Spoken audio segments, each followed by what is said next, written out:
Missions is really part of our core values as a church. We believe that missions is the heartbeat of God, and so it's important to us. And so we like to grab moments to celebrate missions and how we're involved in that and connected to that. And we want to take a missions moment here for a second. Well, more than a second. That's a phrase. Dave and Francine Hill, would you guys come up here for a minute? I want to ask them a couple of questions and give them an opportunity to share an experience that they had recently. They went on a missions trip to Africa, and I'm looking forward to hearing what they have to share about their journey to that distant land. And we as a church family are connected with that because we sent these two dear people to be a part of that. So, Dave, what would you say to us? I have a couple questions for him, but what would you say in terms of introduction to that? Well, first of all, good morning, church. Good morning. Good morning. Last August or so, we had a power outage, and we all went to church up in the park. I don't know if you remember that or not, but at that time, I asked Pastor, I said, I've got a calling to go to Africa, and I said, I really don't know what to do because my health is failing and I'm kind of frail, and so I don't know if I should embark on such a arduous journey.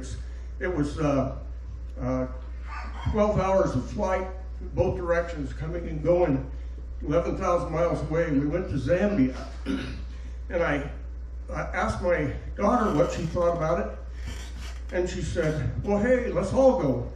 So we took, 7 of us went, and we went as a 3-generational experience, and it was really, really wonderful. And so we went to Ndola, Zambia, and in that town there's a university called Northrise. And Northrise offers courses from medicine to finance. These students can study anything there, and they get college degrees. And we have these people help us interpret.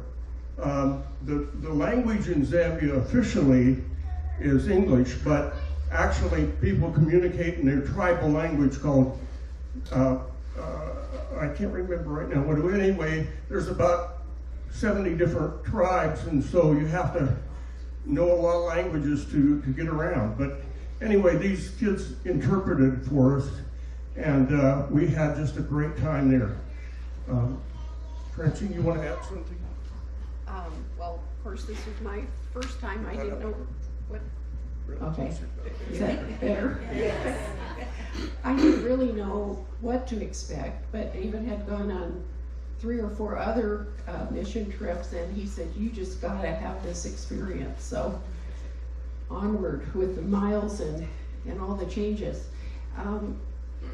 What I saw there with the people is such a deep love for God and peace. All the way around them, the Sudan and all of that is pretty bad right now. And so they really want to get along with everybody in their country. And they also just love the Lord. I mean, there's a little 3-year-old and a huge man as a 7th grader. And it was the same for each of them to show love. What we did on the mission was we were broken up into groups, and we had a vacation Bible study. And there were 2 groups that did that. One group built a greenhouse, and the ladies went to a women's conference. And so there was many things to do there. And we broke our vacation Bible study into 4 parts. One was song, one was activities, one was crafts, and of course there was Bible. And Francine and I did the Bible. So, Dave, you mentioned that you sensed a calling to go there.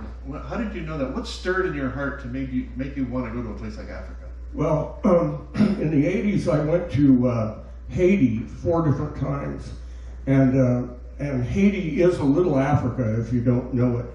And when you go there, we lived among the people, we lived on the mission grounds, but in the middle of the villages, away from the city. And we got to know the people and the culture and the whole workings of it through the mission deal. If you go as a tourist, you only get the best of what they want to show you. But if you go as a mission, you will understand the people, and it's a profound experience. It really and truly is. And I wanted to share that experience with my wife, and then the blessing of my daughter wanting to go was even greater. So you mentioned the kind of the suffering that you encountered, because you encountered real people in real life. Yes.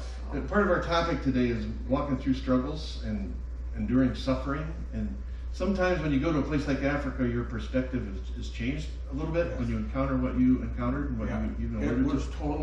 It was a totally different experience than I expected, and I'm going to share that before I'm finished here today. Yeah. Anything you'd add to that? Did your perspective of suffering change at all? I mean, sometimes we think we really have it bad. Yeah. Well, the ladies were divided. Even though I wasn't with them, I was with the kids and David. But some of the ladies talked to me later, and the groups, they had a general assembly group, and then and then after that, they could break into their different what they wanted help with.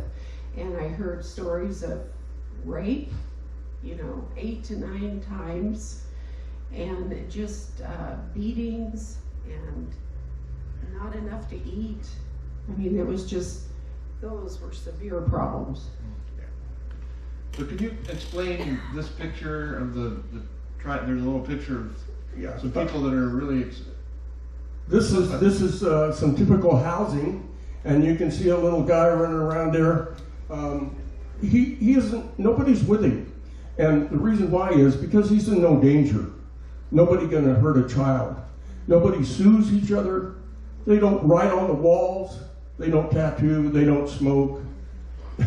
They are just an amazing group, even though you can see what they got: open sewers and shortage of water, shortage of electricity, but they are not short on the Lord. It's in the government. It's in the schools. It's in the media. They live Christianity, and that's the lesson that we took away. I think this next picture is of the school. This is where you did the VBS? Yeah, they lined these kids all up, and we were sort of standing on a platform in front of them, but they all lined up according to group, and they went from kindergarten in the extreme there to 8th grade, and they were all really obedient, and the kids from North Rise got them chanting and doing pantomime and dancing, and so it was a great experience. But then when they got in the classroom, they were gentlemen and ladies. There's a couple pictures here of people. To us, these are pictures. To you, they're a lot more than just pictures. Can you say something about who these people are? Sure. This guy's Jimmy Jamma, and he's just, I'll tell you what, if he was on the bus, he was singing, and if the bus stopped, he started dancing. And they had a whole group of in a circle, and they just start dancing. And that's my grandson, or our grandson, Josiah, and he's sitting next to Ava, and Ava was our interpreter, and she was just a wonderful kid.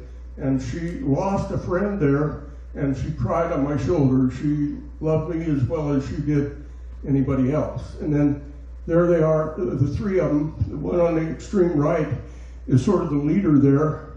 Her name was Natasha. Then Ava's in the middle, and Grace is the one that got Grandma here out and dancing. I think there's one more slide. Oh yeah, this is we have a river cruise on the African Queen, and we had a safari, and we these animals, so not these are not the crocodiles, but the baboon and the giraffe were in our hotel complex.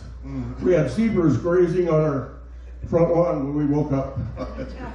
And we saw Victoria Falls. I think there was a picture of that, wasn't there? Right at the beginning with the rainbow. Yeah, okay. So actually, if you look carefully, there's two rainbows, and the bottom one, the bright one, has a red on the top and the blue on the bottom, and the other one is opposite. It's hard to see on the slide. But it's actually that way because it's a reflection of the real rainbow. That's great. Well, that's symbolic too, because you went knowing that God was going to carry you through it. You walked in this promise of taking care of your health and going through the experience. Yes, he did. He took good care of us. And then I want to tell you folks that these people know how to live. We went there to teach, and we ended up learning. And I'll tell you, when we have services in heaven, the front rows are going to be rows and rows of black people. I'm afraid to tell you, but it's going to happen. And they normally don't sit still when they worship, do they? No, they don't. But they do live the Christian life, and it's a lesson we could well absorb. Oh, that's awesome. Well, thank you for saying yes to God, and thank you for sharing with us today.